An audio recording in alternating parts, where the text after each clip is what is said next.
Today we're going to be going over and showing you how to install the Curt T-connector wiring harness here on our 2014 Hyundai Santa Fe.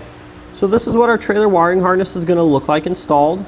We have our 4-pole mounted on the outside of the vehicle. Everything else is going to be hidden behind these panels here. So in regards to actually securing the 4-way to the vehicle, we just used a larger zip tie and secured it to the bumper or the hitch tube here. But you can actually choose a little bit more of a permanent method, gives you a little bit nicer finish, using a series of 2 brackets, which we sell at etrailer. One of them clamps around the hitch tube here. It has a nice little metal bracket at the top, and then we'll need another bracket to secure the trailer connector to that. But aside from that, this is pretty much how it's going to be mounted normally. There isn't any issues with that. The other method just makes for a little bit cleaner installation. So this particular wiring harness option is going to be great for those smaller to medium sized trailers without electric brakes. Now I say this because it provides us with a 4-pole flat trailer connector, which is going to be the most common type on the market. This is going to transfer our brake, turn, and running light signals to our trailer. If you do, however, have a larger trailer with electric brakes, we do offer adapters, 4 to 7-way adapters that allow you to hook up to those trailers, but you will still need this 4-way. So keep in mind, this specific wiring harness is going to only be for models that are equipped with a factory tow package. Now, it's not always cut and clear whether or not we have this factory tow package. So what you could do to be sure of this before your purchase, there is a panel over here on the driver's side. We're going to remove that panel, and then if we do have the factory tow package, we're going to have 2 connectors there that we'll simply plug into. If you don't have that, however, there is going to still be an option for you which plugs in behind our tail lights. So depending on whether or not you have the factory tow package, this one is going to be a great option for those models with the factory tow package. So as we're utilizing the factory tow package, we don't have to worry about the trailer causing any issues with the vehicle's lights. Everything is going to be separate and independent circuits.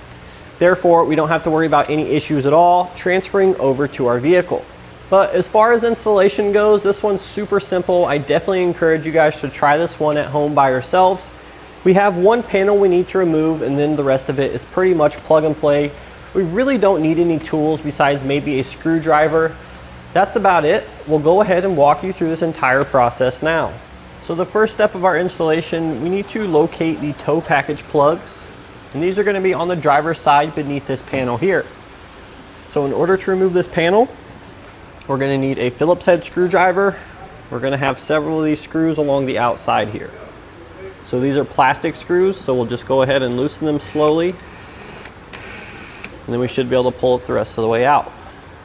As we said, we have a few more here going along the edges of the panel. So once we have our fasteners removed, we can pull straight down and out on our panel. So once we get that panel off, we look inside here. We should have these 2 plugs. These are for our factory tow package. So assuming you have the factory tow package, you'll go ahead and just remove these caps that are on here. So there's going to be a tab we'll depress, pull it straight off. One's on the inside, this tab is on the outside. We'll just simply remove both of those. So now we'll take our wiring harness. We have 2 plugs on this as well. We'll simply plug into each of these, and they should only go in one way. We should also hear it click when the locks have engaged. So the next thing we need to do is secure our converter box. Now we could probably place it like that if we wanted to, but there's some ridges there. It's not going to let our converter box sit flat. So I think just attaching it to the flange there on the side or bottom of the body should do a pretty good job.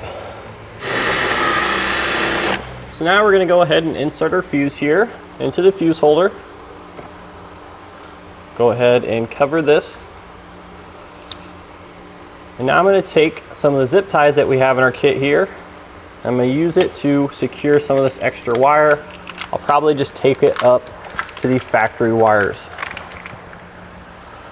So now we'll go ahead and take the trailer connector. We'll route it over to the receiver tube as close as we can get it. So if you have your hitch like this with the exposed cross tube, we can take the longer zip tie in our kit. We could just simply attach it to a set point there on the cross tube to hold it in place. So now we'll take our dust cap here. We'll slide the opening there over the connector around the back. And before we close it, we're going to take some dielectric grease here. Just going to place it in all of our pins there, just to keep any water from getting in there and causing any issues. Then we can go ahead and close the dust cap. But once I have that closed, I'm going to go ahead and button up that panel there that we removed earlier. Then we can test everything out to make sure it's working properly.